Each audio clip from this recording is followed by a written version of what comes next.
Assalamualaikum warahmatullahi wabarakatuh. Saya Muhammad Ihsan dengan NIM E1121231047. Saya di sini akan mempresentasikan teori postmodernisme mata kuliah Teori Antropologi 2 dengan dosen pengampu Dwi Surti Junida SOS MSI.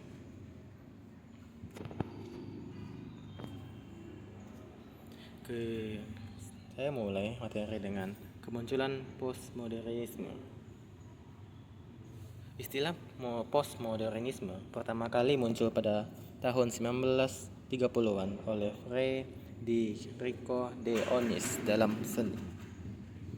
Meluas penggunaan pada tahun 1960 sampai 1970-an kepada berbagai bidang seperti seni rupa, arsitektur, politik, feminisme, dan filsafat.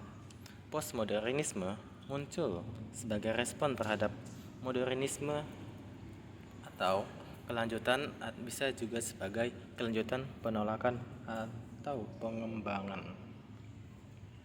Latar belakang munculnya postmodernisme ini karena ada pergeseran dari era modern ke postmodern. Dan juga reaksi terhadap krisis epistemologi modern dan paradigma berpikir tunggal, dan juga mengedepankan pluralitas, keragaman, dan narasi kecil dibanding narasi besar atau meta narasi modernisme. Konteks sosial budayanya berkembang di era teknologi informasi yang tinggi atau namanya cyberspace, mengkritik dominasi budaya barat dan kapitalisme global, dan juga muncul dari marginalisasi tradisi lokal, agama, dan pengalaman non-ilmiah seperti feminis, paranormal, dan filantropi. Reaksi terhadap keterbatasan etnografi modern yang dianggap fiktif, postmodernisme mengusulkan pendekatan retoris kontekstual untuk menggambarkan realita budaya yang terbuka terhadap perbedaan keberagaman. Tokoh-tokoh pentingnya ialah Federico de Onís, yaitu penggunaan awal istilah yang digunakan oleh postmodern oleh Onís ini. Yang kedua adalah Daniel Bell, yaitu dia melihat postmodern sebagai kelanjutan dari masyarakat industri itu. Dan Anthony Giddens, postmodern itu sebagai high modernity dari modern yang ada dulu.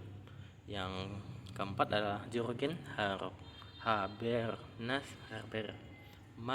postmodern atau kelanjutan pencerahan.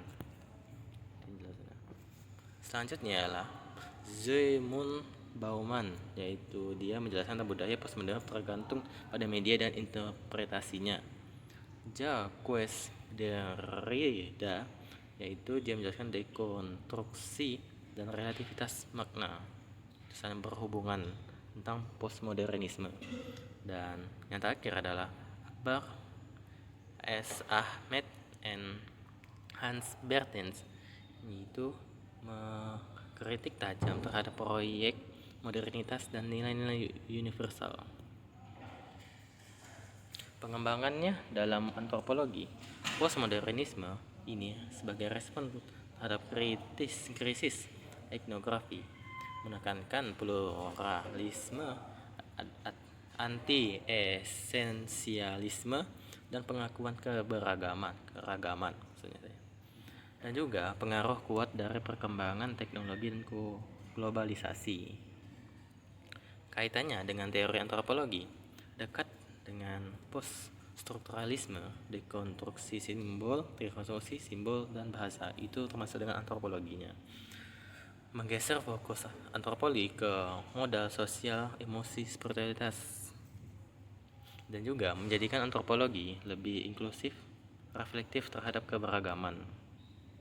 Kesimpulannya ialah postmodernisme hadir sebagai kritik terhadap modernisme, menaruhkan pendekatan baru yang menekankan pluralitas dan konteks kontekstualitas.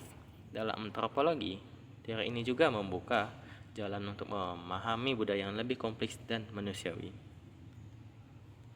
Sekian dari presentasi saya tentang postmodernisme oleh Muhammad Ihsan dengan NIM E112123.